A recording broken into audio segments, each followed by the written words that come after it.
Would ask that the quorum call be dispensed with. Without objection.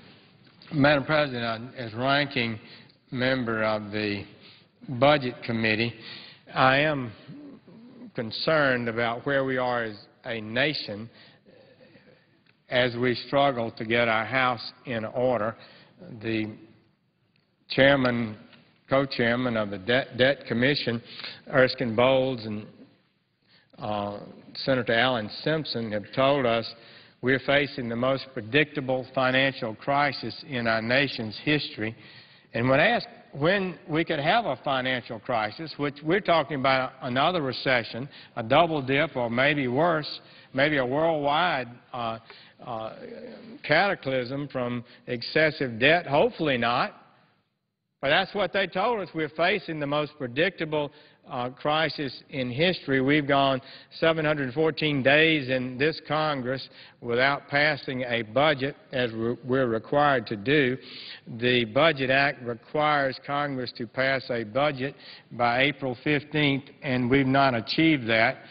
And that's particularly problematic at a time of national crisis. I see my colleague, Senator Corker from Tennessee, here. He's worked very, very hard with some constructive bipartisan efforts to do something about the debt trajectory we're on. But I guess I want to first ask him, as a highly successful mayor of Chattanooga, received great plaudits around the country and within the state for his leadership. He had to deal with real numbers, real expenditures, and real budgets. And as a very successful businessman, he's had the same challenge. So I guess I would ask him for his perspective, having been in the Senate now several years, what he thinks if we have a corporation, a mayor, or a nation facing the most severe debt crisis perhaps in its history, that we haven't had a budget and don't have a plan. I guess my first question, Senator Corker, is just how, from a businessman, a former mayor who had to run a city and balance your budget, what's your perspective? Well, you know, thank you, Senator. I was on the floor last week as we talked about the continuing resolution and said that the most frustrating thing to me coming to this body, I've been here now 4 years, is we never know where we're going. And it's an amazing thing to have 535 people serving in Congress, and there's no roadmap whatsoever as to what we're going to do. I think it's pretty evident that by the time we have this debt ceiling vote that I think most people perceive to be the real line of demarcation, I think that it's evident we're not going to have a budget passed again even for that. And so I've been working with you and the other senators on the floor and people on the other side of the aisle. I think that one thing I can say is that on this issue, and candidly on every issue, I have no desire to message. I want to solve this problem like you do. I know you've been a leader on this fiscal issue, as have Senator Isaacs and Barrasso and others. And so I want us to solve this problem. I think that if you haven't even had a hearing yet on the budget, it's likely that we won't have a budget this year, which is pretty amazing. So what I'm trying to do is put in place something called the CAP Act, and I've worked with a number of you on that, where what we'll do is take where we are spending, federal spending relative to our economy, and we'll take it down to the 40-year average of 20.6%, the post-entitlement period. And if we do that, we can save our country $7.6 trillion versus existing policy over the next decade, which goes a long way towards solving the problem, totally reverses the amount of indebtedness that we're accumulating as a country. So I'm working, since I don't think we're going to have a budget, which is pretty amazing, I'm working on another route so that we actually know where we're going. And again, to the American people, they have to watch us and think, what in the world is going on with this dysfunctional body? We've got a, $3.5 trillion, $3.7 trillion being spent, $2.2 trillion coming in. There's no plan whatsoever to deal with that, and so we're going to have to create other vehicles to deal with that. And so, again, working with people on both sides of the aisle to come to that end. I thank you for your efforts on the budget, but I would just say to you and say to the American people, as I've said many times, I have never been in a place that is more dysfunctional.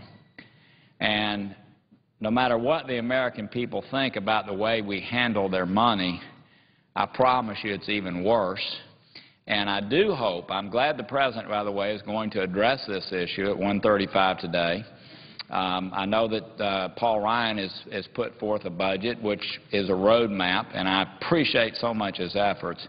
But as a country, I think we all know we have to deal with this issue in a serious way. Spending is at all-time highs. We haven't been here since 1945 in federal spending relative to our economy. And I know others want to speak and have other appointments, so I'll stop. But I thank you for your leadership. This is the #1 issue for Americans. It threatens our national security. It threatens our economic security. And between now and the time we vote on the debt ceiling increase, it's my hope that we will solve this problem and move into a different direction. Thank you. Thank you for your work. I think the legislative statutory cap on spending is something that I've worked with Senator McCaskill on, now you've worked with her on, and has potential to help us deal with the crisis we're in. I would just agree with you, and I truly feel that the American people have a right to be angry with Congress because Congress has run up the largest deficits in history. We're on a trajectory that every witness we've had before the Budget Committee, and some fabulous witnesses outside of the government, all of them say it's an unsustainable path that places our nation at risk, and we have no real plan to deal with it, and we should never have been in such a deep hole. So I think people have a right to be upset with us. Senator Isaacson, I know you're one of Georgia's most successful and effective businessman, and you've been involved in running the education department of the state of Georgia. I guess I would ask you, as a businessman and as a just American citizen, how do you feel about where we are, and do you think that we are in a serious crisis that requires us to alter our business-as-usual approach? Do we have to take tough decisions, or is it something that we can sort of just hold off and maybe things will get better in the future? Well, I thank the gentleman from Alabama for the question, and I will tell you this. I was in the real estate business for 33 years, and leverage is essential in real estate. You have to borrow money and put in equity as well to make a real estate transaction work. You just can't do it for all cash. But too much leverage will destroy you. America has just been through a period where many American homeowners were destroyed by too much leverage. They borrowed more than they could afford to pay in order to borrow a house. Well, the United States of America is at the point where we have too much leverage, we have too much debt, and our deficit continues to escalate, just adding to that debt. I tried to think when I thought about what I would say this morning. I didn't know you would ask the question you asked, but it's appropriate that you did. I was trying to think of an example we could put forward of a leader in the private sector who addressed a tremendous problem America faced and solved it. You know who that leader was? Lee Iacocca. I don't know how many of you will remember it, but in the 1970s, Chrysler was busted. The cars didn't work, people didn't buy them, they were going broke, they had too much debt. They hired a guy named Lee Iacocca, brought him up from the ranks and said, Lee, we need to fix this company or we're going broke.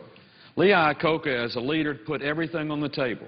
Benefits, how they made their cars, disciplines, rules, everything. He brought everybody to the table, the labor unions, the workers, the advisors, the economists, and the board of directors. And he said, look, we don't need to care who takes credit. We need to fix the Chrysler Motor Corporation. And in a short period of time, Chrysler went from the worst-rated consumer satisfaction to the best. They raised the guarantee on their product. They reduced their debt by efficiencies, and they became the most productive automaker of their time in the 1970s. America has the ability to return to our productive time, but only through leadership. I'm looking forward to the President's remarks today. And I hope he'll be a Lee Iacocca. I hope he won't take things off the table. I hope he won't play politics with where we go. All of us have got to decide to put everything on the table and make sure we prioritize America's future and get our debt and deficit under control. I just had the Georgia Hospital Association leave my office. And I'll just tell you the last thing I told them. They were talking about, please make sure that we don't cut this, that, and the other. I said, you know, medicine is 17% of gross domestic product. But it's about 80% of our challenge in terms of Medicare and Medicaid with the future years, the debt and the deficit. We're going to have to put everything on the table. We're going to have to make sure we rein in our expense while not destroying 17% of the private sector. Quite frankly, I fear the administration, through the health care bill that passed in December of 2009 and was signed last year in March, is a bill that's overly prescriptive, overly regulatory, and it really disincentivizes competition in terms of health care. I hope the President will be open to suggestions in terms of bringing about competition, making our citizens consumers, making sure we're price competitive in the delivery of the best health care in the world, not a government that tries to manage everything and be so prescriptive. We have a serious problem, but we're a great country. We're a great country where Republicans and Democrats need to sit down at their kitchen table like the American people have and need to make decisions that are in the best interest of their future. I close with this. And I commend Senator Corker tremendously on the CAP Act. It is the right way to go. But I also want to bring up the biennial budget, and I know you're the budget ranking member and the budget chairman. I've talked to the budget chairman, Chairman Conrad, about this. But, you know, we have an example that works, and that's to change the way we do our business. In the last 3 years, we've had 4 hours of debate on spending $10 trillion. I want to repeat that. In the last 3 years, we've debated 4 hours the expenditure of $10 trillion. That is not the way to run a railroad. We need to change our process from an annual appropriation to a biennial appropriation, where we appropriate money in odd-numbered years and we spend the even-numbered years, which by coincidence are the election years, looking for savings, waste, and reprioritizing the way we spend our money. I know you on the Budget Committee. I know Senator Conrad. I know myself. If I'm given the time and the task of finding savings or over-expenditures, if I'm given the charge of doing so, I can do it. But if I'm told, come in January, raise your right hand, get sworn in, and then by October pass as much spending as you can and come back next year and we'll do it all over again, what happens? You spend too much money. It's human nature. The American people ask of us only to do what they've had to do. They don't have the luxury of too much leverage. If they borrow too much, they go bankrupt. We need to empower the American people by the Congress doing what the American people have to do. And I think the biennial budget, the CAP Act, and then Senator Hatch, with a number of senators in this body, have introduced the Balanced Budget Amendment. Those are 3 components that change the paradigm, change the process, and I guarantee you will change the result. Thank you. I couldn't agree more. And Senator Isaacson, I've been a long supporter of the biennial 2-year budget. I do believe it can work. It has a large amount of bipartisan support in Congress. I think it can help us. I really do. I guess I see Senator Blunt and Barrasso here. I'm not sure who was first, but I believe Senator Blunt was. He's been involved in the leadership in the House of Representatives for many years. He's already showing himself to be a very wise and valuable contributor to our debate and discussion in the Senate. I guess first I would like to ask you, Senator Blunt, do you think that the American people have a right to be unhappy with their leadership when they wake up and find that we've had trillion-dollar deficits for 3 years in a row and will virtually average a trillion-dollar deficit for the next 10 years? And there's no plan except in the Senate, except the President's budget that he's submitted to us that has the deficits increasing in years 7, 8, 9, 10 to $1.2 trillion in the 10th year. Is this an unsustainable path? And don't the American people have a right to be upset with us and demand that we stop business as usual? Well, thank you, Senator. And, of course, they have every right to be mad, and they have every right to be frustrated, as you are, that the work you're so involved in as the leading Republican on the Budget Committee just hasn't been able to produce a result. And we're unlikely to have a budget again this year. I was just asked by a reporter on the way walking over here. You mentioned I was in the House for some time, and I was before I came to the Senate. And the question was, well, for somebody like you who's been in Washington, wasn't the Tea Party a big challenge? And I said, no, the Tea Party was not a big challenge. They were a great opportunity for us to have someone out there talking about the imperative that we get this spending under control. I visited with them about a struggle that you and I and Senator Isaacson were involved in before our good friend Senator Barrasso got to the Senate, where we actually took on entitlement spending in 2005.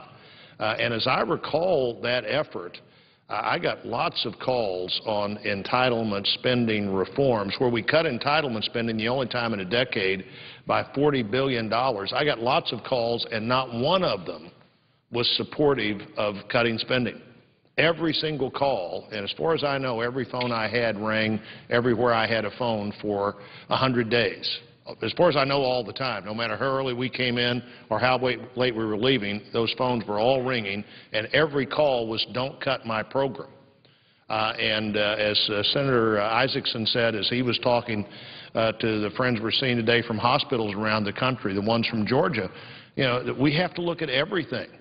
And we have to look at ways to produce better results. The government is the last place left in America, and this relates to government, I believe, at almost every level, and almost every government at every level, where we measure how much we care about something based on how much we spend on it instead of the results we get.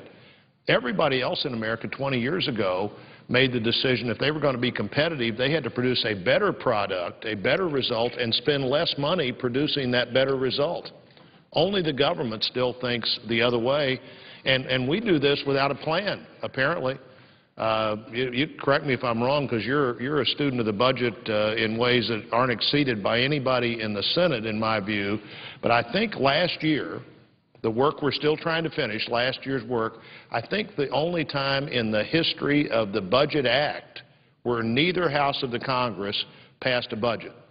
There have been times when both of them passed them and couldn't agree on them. There have probably been times when somebody didn't pass one, but never a time when nobody passed a budget, nobody passed a single one of the 12 appropriations bills it takes to run the government. I mean, how irresponsible can you be? And now we've got this situation where we're spending so much more money than we're taking in, and the numbers are so big that they're so big it's hard to be as afraid of them as we should be, because who knows how much money $3.8 trillion is. It's not just senators and House members. I don't think the Secretary of the Treasury really knows how much money that is, but we're spending way more than we're taking in. And have we ever, Senator, have we ever had a time before when neither house of the Congress passed a budget that you're aware of? I'm not aware of it, and we've now 715 days without a budget, and this is particularly problematic since we're facing such a acknowledged debt crisis. Secretary of Treasury Geithner came before the Budget Committee. I asked him a number of questions. I asked him about the Rogoff and Reinhardt study that says when your debt reaches over 90% of your economy, 90% of GDP, that it causes the economy to slow down, be dragged down by that debt, 1% of GDP. So if it was going to increase it 3%, it would increase it 2%.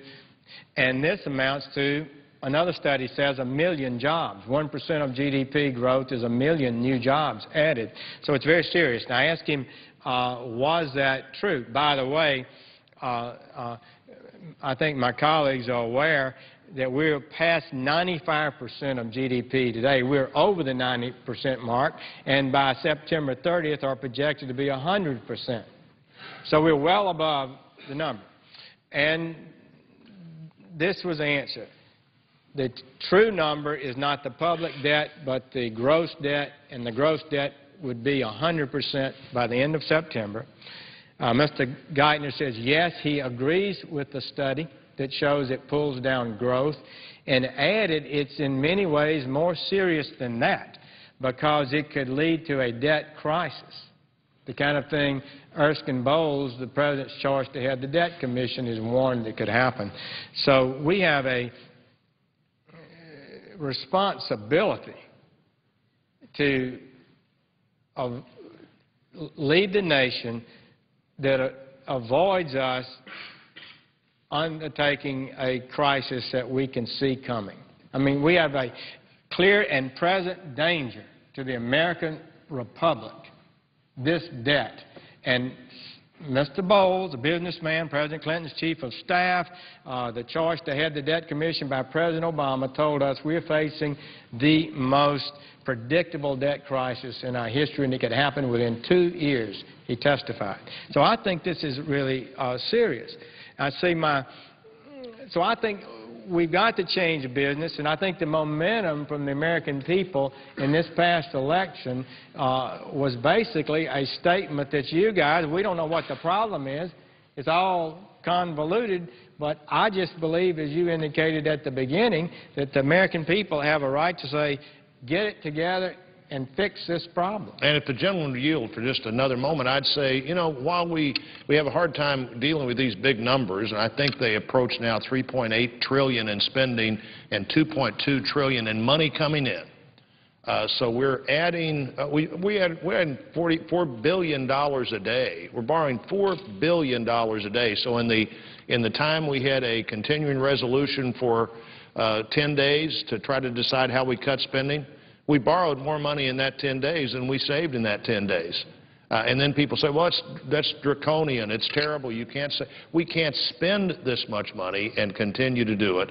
And if we don't know what, you know, if your family was bringing in $22,000 a year and spending $38,000 a year, and you'd already borrowed way more money than any bank should lend you, as you just suggested, you'd know that that was a problem you couldn't sustain very long. If your business was bringing in $2.2 million a year and spending $3.8 million a year, you know you're not going to be in business very long. And those are the kind of real-world situations we have multiplied by thousands of times, but it has to be solved. And the blueprint to solve that is the budget. We don't have one. Your significant responsibility for the country is to be in that budget fight, and I know you're there, and I know you're frustrated that we don't have the blueprint, but we need a blueprint, and then we need to spend lots of time on this floor and in committees figuring out how do we produce a better result and spend less money, and what is the federal government doing that just simply isn't well done and shouldn't be done, and constitutionally there's no authorization to do, and stop doing that. And I'm pleased to be in this fight with you and with our friend Senator from Wyoming. Thank you. It's a very serious crisis. The President has submitted a budget to the Congress 2 months ago. I'm hoping that and expect, really, that if he makes big changes in his plan for the future of our country, we'll see that in real numbers and not just a vague vision. A vision gets too close to just being a dream. It gets too close to being a vapors. We're in a real situation with real money. And I would just say this. I've been a very, very aggressive critic of the President's budget. I believe it's the most irresponsible budget ever presented to Congress. We are facing a systemic, deep, long-term crisis. Everybody knows it. His budget raised taxes $1.7 trillion, but his spending was even more. In net projection over 10 years, he would increase the debt of America $3 trillion more than the current trend we're on. Instead of taking us off the trend, he accelerates the trend. It was a stunning development. Just for example, at a time when inflation is 2%, or so, according to the experts at least, low inflation, he's proposing education next year, the budget he submitted, have a 10% increase. The State Department, a 10.5% increase. 11% increase for education, a 9.5% increase for the Energy Department, and a 60% increase in the Transportation Department to fund high-speed rail and things, with no money to back that up. So I guess it's stunning to me that we would have those kind of increases proposed in a formal written document, 4 volumes, that the President is required to submit. I have on my desk back in the office. So I hope when he apparently, and he makes no projection in that document to change any of the unsustainable problems we have with Medicare, Social Security, Medicaid. Zero reform. So now I understand he may talk about that this afternoon. I hope he will. But I believe he should go further. If he's going to propose changes in that, we need a new budget. We need to see what the numbers are. That's what Congressman Ryan and the House Republican Budget Committee have done. They produced a real budget that can be analyzed and scored, as we call it, by the Congressional Budget Office. And so if he's going to make changes in his plans for the future, I truly believe the President should talk more than about vision and dreams for the future, but give us real numbers. Senator Barrasso, an orthopedic surgeon, served in the legislature in Wyoming, has been a tremendous advocate on many issues, none more important than health care. It hasn't been too long in Washington. Already been elected to the leadership in the Republican Party, well-deserved as a result of your proven abilities. But how do you feel like we're handling the American people's money, and what thoughts do you have? Well, it's my impression, Mr. President, that in so many ways Washington gets it wrong. The Senator's correct, and I appreciate your leadership. You know, I did have the opportunity to serve in our state legislature in Wyoming for 5 years, and the Constitution in Wyoming says you have to balance your budget every year. Well, did you do that? We balanced our budget every year, just like the families in Alabama or in Wyoming have to balance their budget every year, have to live within their means. That's what we do. If you take a look at the revenue and then you don't spend any more than that, you live within your means. That's what families do. It's what the state does, and that's why I was so proud to stand with you as one of the co-sponsors of the Balanced Budget Amendment to the United States Constitution. I think this country has to balance its budget and do it every year. You know, the President's spokesman yesterday, the word of the day seemed to be at the White House vision. He kept saying the President was going to give his vision. The day before, the word was balance, and in his press conference kept saying the word balance. I'd like to hear a vision that we have to balance the budget of the United States. That's what I want to hear from the President today when he gives his speech at 1:30 this afternoon. I don't want to hear some recycled speech about, well, raise taxes, but that's what I'm anticipating from the President. And I've talked to people in Wyoming and after church on Sunday morning, and they've seen you on Sunday morning talk shows. I think last week with Bob Schieffer, maybe Meet the Press the week before that. And they said, do you know that Senator? I said, yes, I do. They say, well, he makes us proud because he talks about the kind of values that we have, living within our means, balancing our budgets, not leaving our children or our grandchildren with mountains of debt. They agree with you when you make your statement about and I think you quoted someone from the Budget Commission about this is a predictable crisis that's coming. You know, Mike Mullen, the chairman of the Joint Chiefs, said that our greatest threat to our nation's security is the debt. And look at how much we owe to much to foreign countries, significant amounts to China. You cannot continue to be a great nation with a debt like that to foreign countries. Often money is owed to people who are not our friends, who don't necessarily have our own best interest at heart. So it's incumbent upon us as a nation to get the spending under control. That's what I see as the main issue in hearing Senator Isaacson on the floor and Senator Blunt and others talking about this. It's why all 47 Republican senators together unanimously endorsed the idea and co-sponsored a balanced budget amendment to the Constitution, because we know that's the responsible thing to do. I agree with you. That's common sense. Let me just ask you, Senator Barrasso, Alabama Governor Dr. Bentley, fine physician, there's our governor. He announced that we're going to have to cut through the rest of the year in the discretionary spending 15%, because we have a constitutional amendment that says the budget has to be balanced. course, we don't have that in Washington. But what would you say if the American people, someone asked you, well, Senator, I hear the President's proposing a 11% increase in education, 10% increase in the Energy Department, 10% increase in the State Department, $60 billion for the Transportation Department, at a time we're going broke and spending money, the likes of which we've never spent before. How would the people in Wyoming react to that? Well, they'd want to know if whoever would say such a thing was actually still connected to the reality to the real world and trying to live within our means. And they say, you can't do that. You can't do that for very long at all.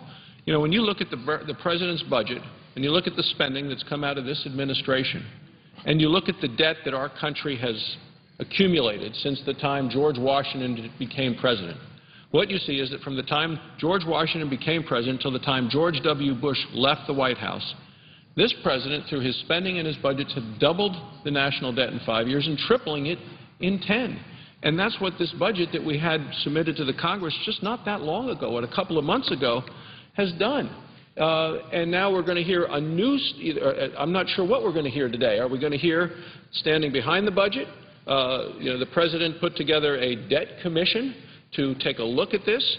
I'm still not sure where he stands on his own commission, the President's own commission, what his position is on that, because they have taken some strong positions. Where he is on with relationship to the reality that we are facing today with this predictable crisis coming. So it'll be interesting to hear what the President says this afternoon and what his new vision might be. Well, I think that's right. We're talking about, is this a huge reversal of what we got just 2 months ago, because it didn't address Medicare, Medicaid, Social Security, that now we hear he might be addressing. I would just, you mentioned the Debt Commission. They spent all last year and most of the last year in studying, hearing experts, becoming exceedingly concerned about the future. Mr. Erskine Bowles, who was chosen by President Obama to head that commission, when he first saw the President's budget, he said it's nowhere near what's necessary to avoid our fiscal nightmare.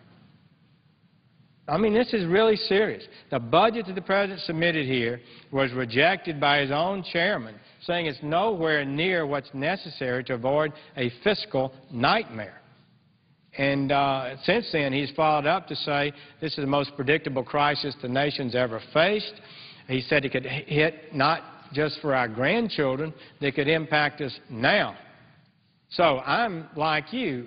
Don't you think that if the President is going to make a speech and announce a change in his policy, that he should do as the House budget people have done, submit a budget to the Congress that can be analyzed by the Congressional Budget Office, scored, and we can actually use it as part of the discussion about how to bring debt under control. Well, my impression is he should have a responsibility to do that and do it to Congress. And last week there was going to be a major speech, I think it was last week or the week before, major speech on energy at a local university. And he went and made a speech on energy, and the headline was recycled. Kind of it was the same old speech and the same old issues, and very little new was there. And so the concern is today that we're not hearing anything in front of Congress. It's a speech at a local university, and I'm hoping to hear what a real vision is. What is the roadmap and specifics? And the other chairman of that commission, of the Debt Commission, you had mentioned Erskine Bowles. The other was Senator Al Simpson from Wyoming. He was quoted today to say, we need specifics. If the President just talks in generalities, that's not going to go very far. And I think specifics is what you've just outlined as a ranking member of the Budget Committee. You'd actually like to see numbers on a piece of paper that can be scored, and then we can go look through that and say, will this work, won't this work, how do the numbers add up? Let's get into the specific details, because that's what we're looking at. When you have a nation that's spending $3.8 trillion or $3.7 and only bringing in $2.2, the problem is that we're spending too much. Absolutely. And I just have to say, let's be frank about it. We've had one budget submitted to both houses of Congress from the President just 2 months ago. and it was very irresponsible and has gotten no support that I can see anywhere. But the House has on track, it looks like, to pass a budget this week that will be forward-looking and substantive and alter the debt trajectory we're on. Put us on a path to prosperity, because the biggest and really, to me, only real threat to our economic vitality and our ability to bounce back from this recession is a debt we're carrying. But I have to acknowledge that your former colleagues, Senator Simpson and Bowles, said this about Paul Ryan's proposed budget in the House, that it is, quote, a serious, honest, straightforward approach to addressing our nation's enormous fiscal challenges. Our enormous fiscal challenges, close quote. All right, they go on to say this, and I think it is relevant, as you suggested, to the President's speech this afternoon. They go on to say, quote, going forward, anyone who issues an alternative plan to Chairman Ryan's should be held to the same standard when offering their solutions. We simply cannot back away from these issues. I know that's a firm, strong statement. I know it's probably different from what we're going to hear from the President, which is speech and vision and hopes. But don't you think we do have a right? Aren't they correct? This bipartisan commission appointed by the President, aren't these leaders correct to say, we expect you, Mr. President, to fulfill your statutory duty to submit a real budget, and if you've changed it from the one you submitted earlier, submit us a new budget? Well, I think that'd be the only responsible thing to do, because right now Congress is dealing with this budget that was submitted a couple of months ago, and that's the confines in which we're working. So it'll be interesting to hear what the President says a little further down the line from now. You know, it is interesting, and I see that Senator Coates from Indiana has just is joining us on the floor. I mean, he knows in Indiana, you know, families that are trying to live within their means and make ends meet and paying more for gasoline now due to the President's energy policies, about $700 more per family a year for gasoline, and if they're trying to deal with bills and mortgage and kids, it makes it that much harder. So families get it. Families know what happens when there's a squeeze, and they cut back on their spending and for other things. And that's what this country needs to do right now. That's what we need to do as a nation. And I'm so glad that Senator Coates has returned to the Senate, because he'd been here previously, has now returned to join us to give us some of his sage advice and recommendations. And it's really wonderful to work with him. And I know you're welcome him as well. But with that, let me just say thanks so much for your leadership. And as I told you, the people of Wyoming after church say, do you know that guy that was on television this morning? He sure did live in the values that we all have. I think the American people get it. I think the American people understand that the driving issue of our time is the debt. It threatens every good and hopeful wish we have for the future of our country. Senator Coates was one of our finest members of the Senate. He left us, served as ambassador to Germany, spent a number of years in Europe, then came back and has been reelected. Dan, let me ask you fundamentally this question. Pete Domenici, you served with Pete. He served with a Democratic wise lady, Alice Rivlin, on another debt commission. He testified before the Budget Committee recently, I have never feared more for my country. That was a deep personal statement from Pete Domenici, who chaired the Budget Committee in the Senate previously. What are you hearing from your constituents, and what's your belief at this time in history about the dangers we face? Well, Senator, it's interesting you asked that question, because I just left my office in a meeting with Pete Domenici literally 15 minutes ago. Really? Because he came in to express that same urgency and burden. I think as former chairman of the Budget Committee here for so many years, he certainly understands the current fiscal situation that we're in, and his views echo the voices and views of people across this country, from economists whether they're liberal or Democrat, whether they're Harvard or Indiana University, that have in the whole spectrum of saying this is an emergency, this is an urgent fiscal crisis that we face, and the time to do it, to address it, is now, not later. This has to rise above the political considerations for 2012 because our country is on the precipice here. And unless action is taken now, it may very well be too late.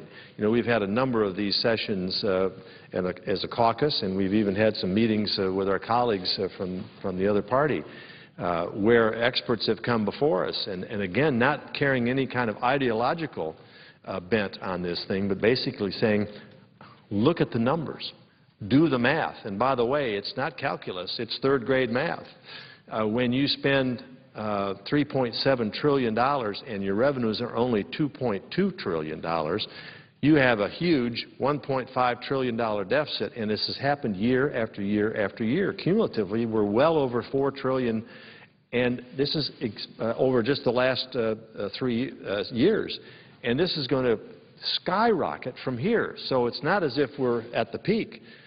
With the aging population and the increase in mandatory spending coming down faster than we can deal with it, we are in a dire situation. Now, the reason I came back to the Senate, people ask all the time, why in the world, after a lot of years of service in the House of Representatives, in the United States Senate, as ambassador overseas, you're of retirement age, why don't you enjoy the fruits of your labors, and why would you want to throw yourself back into the arena here, particularly at such a critical time when the decisions you're going to have to make are not going to be all popular, when the requirements that we're going to have to engage in to do what we need to do are going to be very, very demanding. For the sole reason, the answer is for the sole reason that I also have this great fear within me that we are seeing a country that has been the most prosperous, free country in the history of civilization about to unwind. And we have spent ourselves into a situation where we are literally at the crisis point. And so I came back for one reason, and one reason, primary reason only, as much as I enjoy seeing my former colleagues and being in the business of being a senator and representing the people from Indiana. I came for one reason only, and that is I have such a concern about the future of this country. I have 3 children and 8 grandchildren now, another one just born. But it's not just my grandchildren, it's America's grandchildren and America's children that we are loading a debt onto that they're not going to be able to dig out of. That's going to deny their opportunities to have the opportunities we have had in our generation, to save money so that we can go to college and get a good education, so that we can get married and have a family and buy a home and afford to buy a home, so that we can enjoy the opportunities that freedom and prosperity have brought to us as a nation. And it not only affects our domestic living, but it affects our role in the international scene. Already NATO is saying we can't do this alone in Libya. We need America. America has, and I'm not getting into the issue whether we should be engaged in Libya or not. That's not the point. The point is that whether it's a tsunami or whether it's a nuclear accident or whether it's a flood or whether it's a disaster any place in the world, who's the first to show up and the only one really with the capacity to deal with it? The United States. The United States Navy, the United States Marines, the United States troops, not carrying guns, but carrying water, carrying food, bringing aid, first aid ships. Who does the world turn to in times of distress and disaster? It's America. And America's been a generous nation because we've had the capacity to be a generous nation. All that is at risk. So whether it's domestic or whether it's international, it's at risk. And we know here, and the reason for this colloquy is, we cannot solve this problem unless we can work together. We don't control 2 of the 3/3 of government here. We control the House of Representatives, and we've seen what Paul Ryan and others have done there, John Boehner, to get us started on this process of what we need to do. But we have not done that yet in the United States Senate. We're trying to work with our colleagues so that we can. But in the end, If the President of the United States does not engage in this effort, we will not succeed. We can talk all we want, we can present all the plans that we want, but until the President gets engaged, we are not going to succeed, because he's the one that ultimately has to sign this bill. He's the one that ultimately has to sign off on it. Now, currently, for the last 3 months, he's been totally AWOL, off doing other things at a time while the House is burning down. I'm hopeful that in just an hour and 10 minutes or so, if my understanding, the President will come forward, not with nice phrases, not with generalities, not with fluff that we heard on the State of the Union address, some nice sounding things, but no backup, but with specifics. Here's what his plan is. And I hope what I hear from him is I, the President of the United States, Barack Obama, want to sit down and get in the arena with you, Republicans and Democrats in the House and the Senate, and work together to avoid this potential crisis, and agree that this is not something that we can do in 2013. This is not something that we can play politics with. This is not something that we can defer. We must do it now. I believe the American people, I can speak for Hoosiers in Indiana, I can't speak for other states, but I believe the people in Indiana, and I think this is true across America, understand this better than a lot of the politicians do. They understand this because they are families that have to meet budgets, they're businesses that have to put the payroll out to pay their employees, that cannot allow themselves to get so drastically in debt that they're not going to be able to recover. So they're asking us to take leadership, to step up and do it. Make decisions not for your personal political future, but for the future of America. And the President needs to join us in that effort. I'm just hoping and praying that in an hour and 10 minutes, when the President stands up in the White House and presents finally to the country, he will do two things. One, say, I am ready to engage, and engage fully, because this is the #1 issue facing the future of America. All is on the line. And number two, here are my specifics in terms of what I will support or what I will work with. And I'm hoping he's going to say, as we have said, this isn't set in concrete. Let's work together to see what really works and what really will address the crisis that we're facing. So I thank the Senator for his leadership as head of the Republicans caucus on the budget side. He's been out front. Jeff, you've been out front from day one on this. My colleague Johnny Isakson, who's going to, I think, engage here next. Senator Barrasso, who's had some nice words about me. But I think we're here for one reason and one reason only, and that is America's in trouble. And we need to step up and do what we can, everything we can, to get us back on a fiscal path, a path to fiscal health. It won't happen overnight.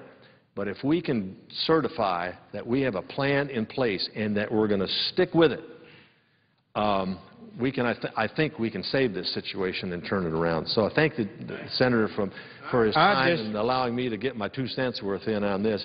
I'm here to make the tough decisions, and for no other reason. I thank you, Senator Coates. And I guess I do have been critical of the President.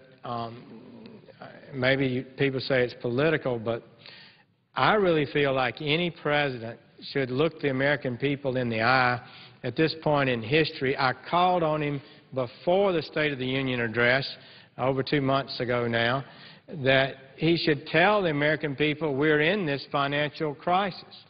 And that we are not, the reason we're talking about reducing spending is because we have no choice. You can't spend $3.7 trillion and take in $2.2. We cannot sustain the debt course we're on, as every witness, Republican and Democrat, has told us. But I do believe it is a responsibility for the President of the United States, who can see this clear and present danger to our future, to at least join in and say we got to do something about it. And he didn't really do that at the State of the Union. He hasn't really done it since. So maybe today that will be a big change if we get that. And I do believe the Senator is exactly right.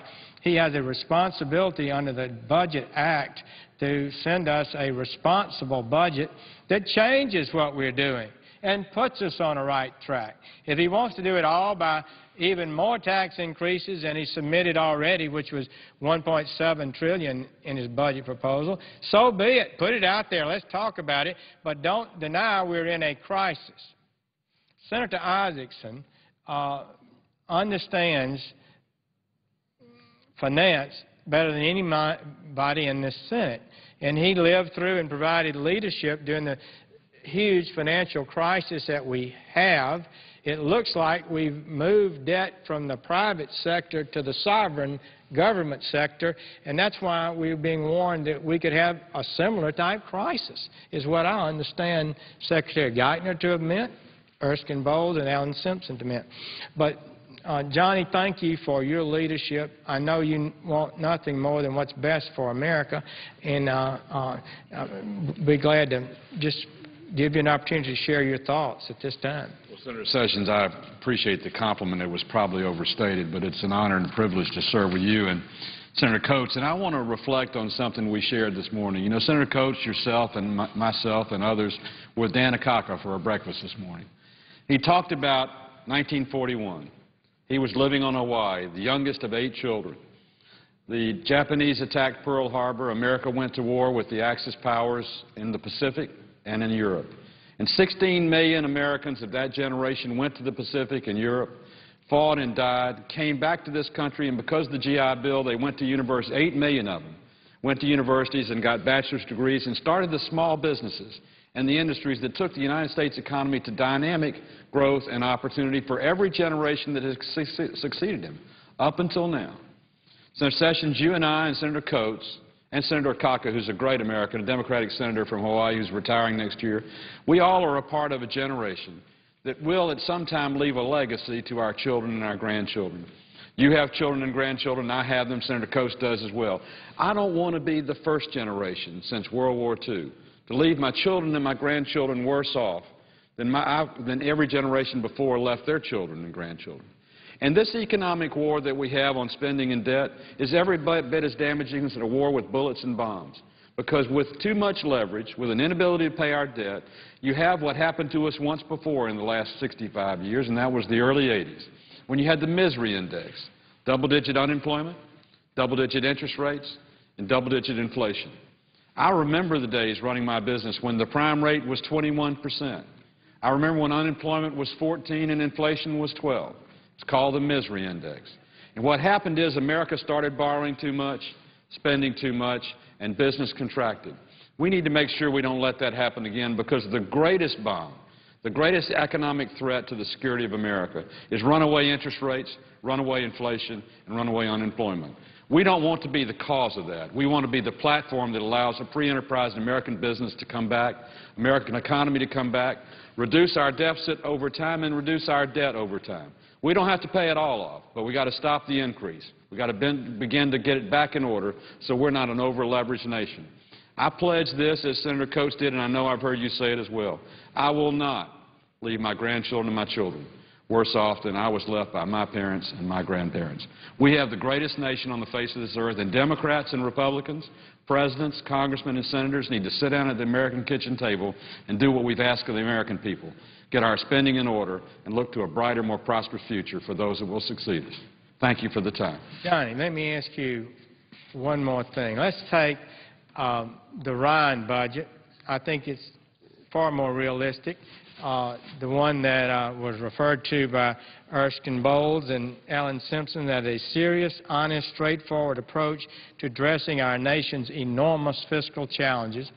It's long-term. It deals with Medicare, Social Security, discretionary spending.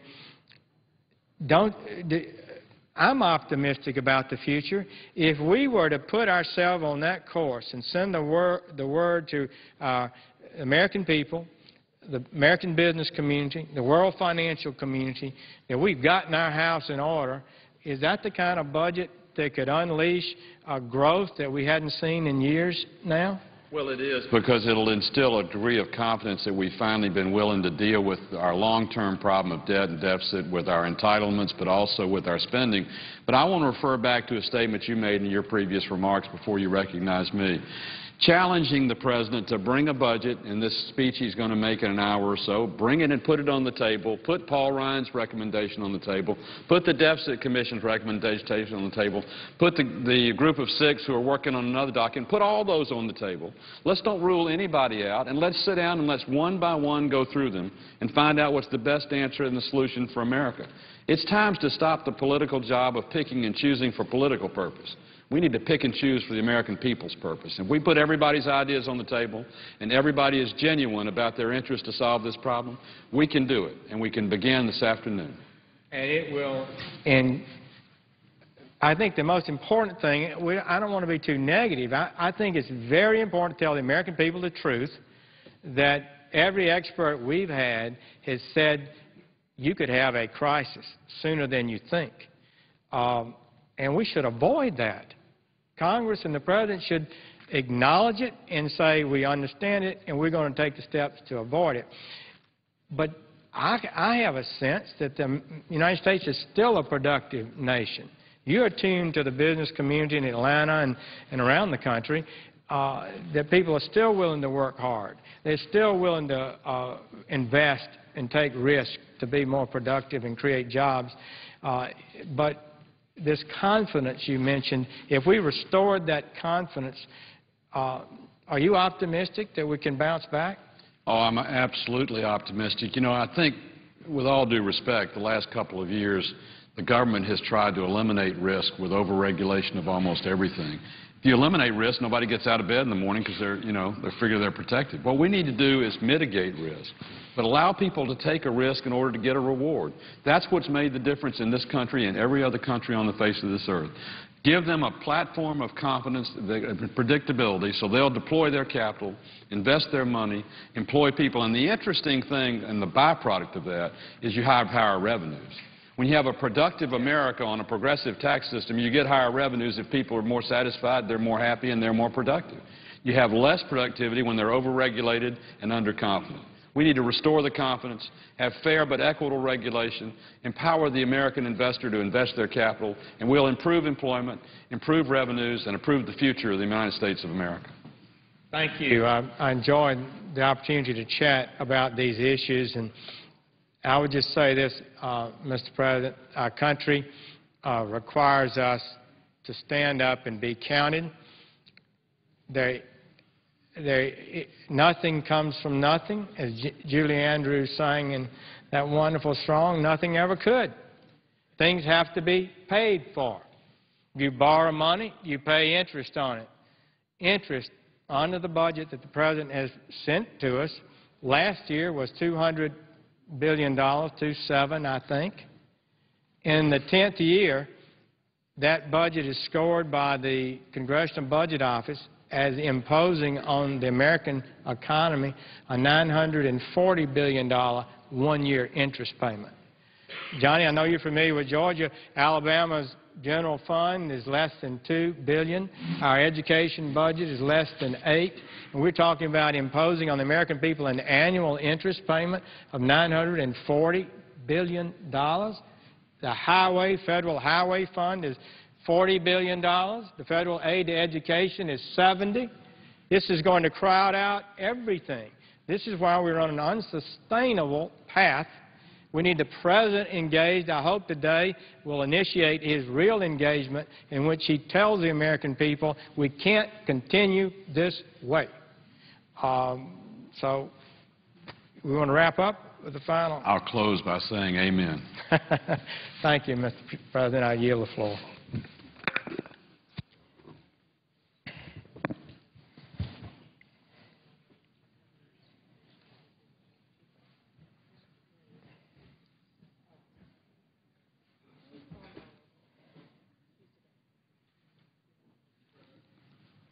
Senator from Maryland. I assume my friend from Alabama has finished his comments. Mr. President, I have 13 unanimous consent requests for committees to meet during today's session of the Senate. They have been approved by the majority and minority leaders. I ask unanimous consent that these requests be agreed to and these requests be printed in the record. Without objection. Mr. President, there's been a lot of debate on the floor of the Senate concerning our budget, our 2011 budget. Now we're starting to talk about the 2012 budget. And I just think it's important that we point out what I hope is the obvious, and that the budget of our nation represents our vision for our future. It's a policy document that speaks to what our priorities will be. It provides the financial tools for us to be able to meet those objectives. And I know that we're in very difficult fiscal times. This is not the first time in the history of America. Let me just remind my colleagues that in the 1990s, we were confronted with a large budget deficit. I happened to have been in the House of Representatives during that time. And we saw through the leadership of President Clinton that we were able to bring our budget into balance. And we did, from large deficits. But we did it in a way that maintained America's priorities and maintained the priorities for our children and our future, because we continued to fund those essential programs that allowed our nation to grow. And as a result of what we did in the 1990s, we saw unprecedented growth in our economy, because we did our budget the right way, speaking to America's future, speaking to our priorities, and doing it in a fiscally responsible way. I think President Obama was correct when he stated in his State of the Union address that America will meet the challenges of international competition. We'll do that by out-educating, out-innovating, and out-building our competitors. Well, that requires a budget that speaks to those priorities, a budget that speaks to educating our workforce, to provide the type of climate where America can continue to lead the world in research and innovation, and that we pay attention to our infrastructure, whether it's transportation, whether it's water infrastructure, whether it's energy infrastructure, so that we have the capacity to be able to compete internationally, that we can create the jobs that will be critically important for America. We know we need more jobs. We need good-paying jobs. And that's what President Obama's vision is about. And our budget needs to underscore that vision. Yes, we need to do it in a fiscally responsible way, but we need to do it in a way that allows America's future to be secure. And that is why, Mr. President, I so much opposed the budget that was sent over to us from the House of Representatives, the 2011 budget, the H.R. 1, before the ability to reach a compromise. I did that because when you look at what H.R. 1 would have done, particularly in light of what the budget agreement we've now reached on the 2011 budget, you can't help but notice a huge difference between our vision for America. When you look at it, providing for a competitive workforce, and I know we all agree, we have to have a workforce that can compete. Look at the stark differences between the budget agreement and the House-passed budget. In NIH research, and I take pride in this since NIH's headquarters are in the state of Maryland, most of the funding for our basic research, which is critically important for innovation. You can't get to the applied research unless you have the basic research. You can't get those good high-tech jobs unless you invest in basic research. Well, thanks to the budget agreement that we've reached, most of the funding will be able to be maintained for the basic research and NIH.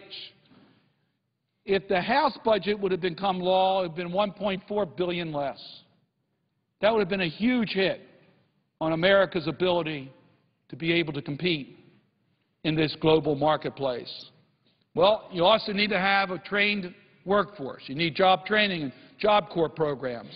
Most of the funding has been maintained in this budget agreement for our job training and Job Corps programs, whereas if you look at the House-passed budget, they eliminated all the funds for job training and a 40% reduction in the Job Corps program. That was restored under the budget agreement that allows America to have the competitive workforce it needs to meet its future challenges. But perhaps the area that I think the people of Maryland and people of Minnesota might recognize the most is what happens to Pell Grants.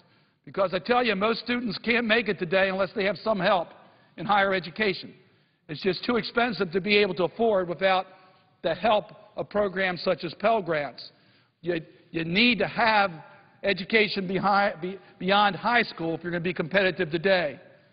Well, the House-passed budget would have reduced Pell Grants by 15%. Now, Mr. President, I can assure you tuition isn't going down by 15% this year. Tuition at our colleges and universities are going up, up, and up. And I'm proud that we were able, in the budget agreement, to maintain the maximum Pell Grants at $5,550. We maintained the funding for Race to the Top funds because we want excellence in K through 12. The House-passed budget would have zeroed out the Race to the Top funds. Head Start. To me, if you want to talk to a budget that really speaks to America's values, is to get young children the chance to succeed in school. Head Start has never been a partisan program. It's been supported by Democrats and Republicans because, you know why? There's proven results in Head Start. Children that participate in Head Start will do better. We have those results. It's in our economic interest. The Republican-passed budget in the House would have knocked 218,000 children off of the Head Start program. It would have reduced 55,000 teachers and aides from Head Start programs around our nation. Mr. President, I am pleased to see that the agreement that we will be voting on shortly restores all of the funds for the Head Start program so that our children can get the Head Start they need to succeed in K through 12. The budget speaks to our energy policies and transportation policies. It's interesting to look that the agreement reached by our negotiators restores more than $268 million in renewable energy and alternative energy sources. Well, if we're going to be able to be competitive, we need to have an energy policy that makes sense. If we're going to keep jobs in America, we need an energy policy that makes sense. If we're going to be secure, we've got to get ourselves off of foreign oil. If we're going to be fair to our environment, we need to have alternative energy sources. The compromise restores a lot of the funds that were not in the House-passed budget document. And I might talk about one issue that is very important to the people living in this region. We made a commitment 2 years ago that the federal government would participate with the surrounding jurisdictions in the funding of the nation's transit system, the Washington metropolitan area transit system, which is critically important to get federal workers to work and to our nation's capital. The federal government made a commitment of $150 million a year to help modernize that system. The taxpayers of Virginia, Maryland, and the district are contributing also to the modernization of a system that is aged and critically important. We live in the second most congested area in the nation as far as commutes are concerned. The House of Representatives in the Republican-passed budget took out that $150 million. Took it out. I'm proud that the compromise that was reached restores that $150 million. Our budget speaks to our health and our environment. The Health Resources Services Administration was severely cut in the Republican-passed budget, and it would have affected care in each one of our communities. Our negotiators restored $900 million to that budget. What does that mean? Well, it means that for the 11,000 community health centers that are located in all of our states, that they will be able to continue the services that they're currently providing. Now, I've talked before and talked about the Greater Baden Center, located just a few miles from where we are today, how they've expanded service this year to deal with prenatal care because in Maryland and in America, our infant mortality rate is too high.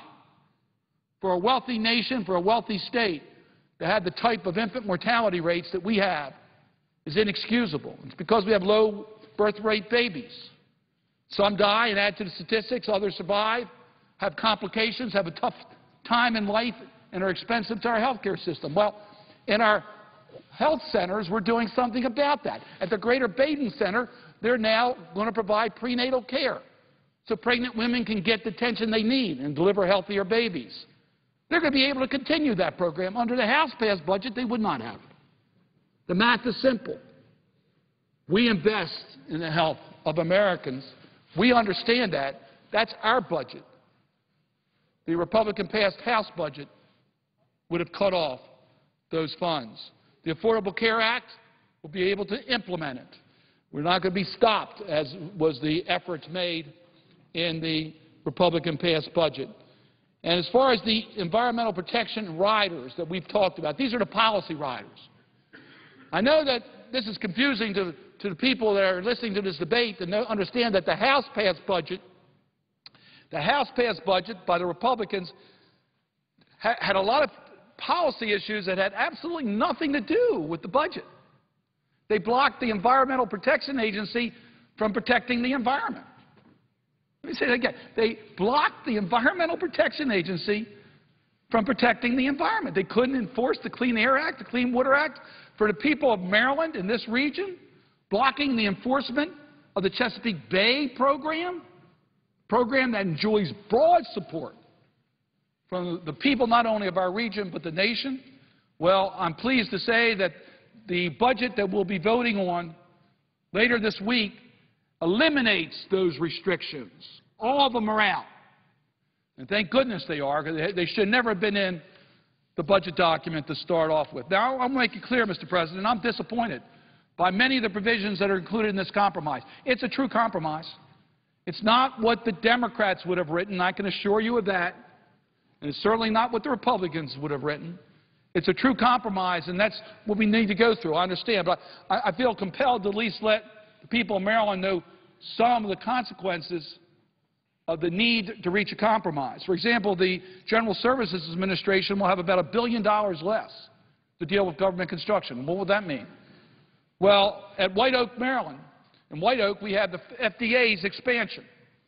Well, that's going to be put on hold, which is not only going to affect my community, it's going to affect our country, because we are talking about public health and food safety. There's a rider that was attached that did survive that deals with the delisting of the gray wolf under the Endangered Species Act. That's not how we should be acting. There's a remedy for dealing with the delisting. There's a process to go through. We shouldn't go down a dangerous precedent that starts congressional action, political action, on delisting species that are included under the Endangered Species Act. The cuts for the Community Development Block Grant are much more than I would like to see. These are programs that are important for our urban centers. At these times when their budgets are being hit the hardest, I think it's very unfortunate that we tell them we're just going to add to their challenges. We should be helping them during these times. We shouldn't be taking resources away from them. The Federal Transit Administration has a major cut in this budget. I find that regrettable, particularly as it relates to their New START budget. I come from a state that has major new transit projects that we want to get moving. Purple Line to connect our suburban areas around Washington, the Red Line in Baltimore, the Carter Cities Transitway to connect the I-270 corridor for high-tech jobs. All those depend upon us continuing to move forward with sensible transit projects that, quite frankly, I think are in jeopardy as a result of the compromises that were needed to be made. Teach for America is eliminated. The federal participation in that is eliminated. On Monday, I had a chance to teach in Teach for America. I was in a high school in Baltimore with some very dedicated young people that are willing to give up their lives so that America can compete in the future. We certainly should have continued the federal partnership and Teach for America. And I talked about the Environmental Protection Agency, and I didn't point out that the Republican budget in the House cut that agency by 30%. 30%. Well, we restored half of those funds, but the cut's still going to be pretty severe. So I just wanted my colleagues to know that whereas I am very pleased that of many decisions that were made in this compromise for the 2011 budget that will allow us to be able to move forward as a nation for America's vision of being able to out-educate, out-innovate, and out-build our competitors, There are challenges as a result of the compromises that had to be made. And, Mr. President, these discussions will continue now to the 2012 budget. We're already seeing that happen. In the House, they're already starting to act on what is known as the Rind budget, which we think is pretty much inspired by the Tea Party. It's pretty extreme. It's pretty radical. It's not a credible plan, in my view. It's not a credible plan to reduce the federal deficit. But why do I say that? Well, the Rind budget concentrates on domestic spending. It doesn't touch military spending and doesn't touch our revenues. Let me correct that. It does deal with our revenues, but it deals with it in the wrong way. It not only extends every tax break that's currently available, providing tax relief for millionaires, but it provides additional tax relief. It lowers the highest rates. Now, how's that going to be paid for? Well, they're expecting they're going to take more out of middle-income families. Well, that's bad for middle-income families. But my guess is they're not even going to be able to reach those targets. They're going to have huge deficits as far as the eye can see. It's not a credible plan. The Debt Commission taught us that if you're going to have a credible plan to deal with the deficit, you've got to deal with domestic spending, you've got to deal with military spending, you've got to deal with mandatory spending, and you have to deal with revenues. You've got to deal with all of them. The Rind budget does not. It's going to be hard for middle-income families. It protects America's wealthiest, and it attacks our seniors. Attacks our seniors. The Rind budget would turn Medicare into a voucher program. Now, I can tell you what that means in dollars and cents. It means that our seniors who currently have the largest out-of-pocket costs for health care than any other age group of Americans will see their health care costs go up dramatically, double. Some of us remember how it was for seniors to get health care before we had Medicare. They had a fight with private insurance companies. Private insurance companies are not interested in insuring people who make a lot of claims. Guess what? As you get older, you make a lot of claims. What the Republican budget would do is tell our seniors, we're going to give you a voucher. Now you go, and it's a limited amount of money. Now you go find a private insurance plan out there. And whatever it costs, you're going to have to fill up the difference. And we know it's going to cost a lot more than the voucher we're giving you. That's what they're doing. They're making it more expensive for our seniors to afford health care, where they are asking us to reduce their costs, not make it more expensive. But then the Rind budget goes further by block granting the Medicaid program. That means, quite frankly, the Medicaid program will not survive. And we could talk about the hardships it will have on providing health care in our community, how it's going to have more and more people use the emergency rooms rather than using their preventive care or seeing doctors. That's all going to be absolutely happen if we ever were to block grant the Medicaid program. But let me just follow up on our seniors. Many of our seniors depend upon the Medicaid system, and their families depend upon it for long-term care, nursing care. That's not going to survive if we block grant that to our states.